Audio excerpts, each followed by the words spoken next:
और असम के सीएम हेमंत बिस्वा शर्मा ने मुस्लिम आबादी को लेकर एक बड़ा बयान दिया। उन्होंने कहा कि अगले कुछ साल में असम की मुस्लिम आबादी 50% हो जाएगी।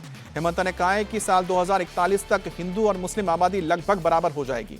हेमंत ने कहा कि इसके लिए 2011 के सेंसस को आधार मानते हुए ग्रोथ का आकलन किया गया है। उन्होंने कहा कि 2011 की जनगणना में असम में 34% मुसलमान थे, जिनमें से 31% प्रवासी थे, यानी कि दूसरे राज्यों से आकर यहां बसे हुए हैं। अगर 2011 को आधार माना जाए तो 2041 तक प्रदेश में मुस्लिमों की जनसंख्या 50% हो जाएगी।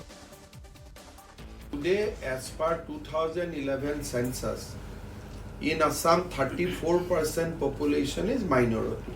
So if you remove 3% indigenous Assamese Muslim, then 31% is the Muslim who migrated to Assam.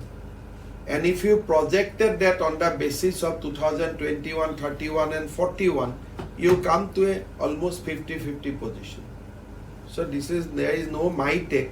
I am just stating you what is the statistical census report.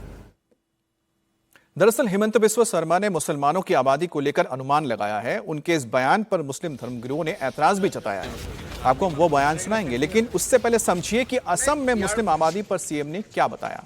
Assam में बढ़ती मुस्लिम आबादी को लेकर हेमंता ने चिंता जताई है। उनका कहना है कि 2041 तक मुसलमानों की संख्या असम में 50% हो जाएगी और हिंदू मुस्लिम की जनसंख्या राज्य में बराबर हो जाएगी, मतलब मुस्लिम हिंदुओं की आबादी की बराबरी कर लेंगे।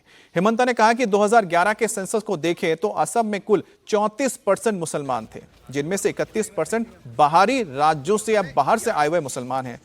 अगर यही रफ्तार रही तो 2041 तक की आबादी 50% की हो जाएगी, यानी बराबर हो जाएगी। हेमंता ने कहा कि ये मैं नहीं कह रहा हूं, ये पिछली जनसंख्या के आंकड़ों के हिसाब से जो आकलन लगाया जा रहा है उसके हिसाब से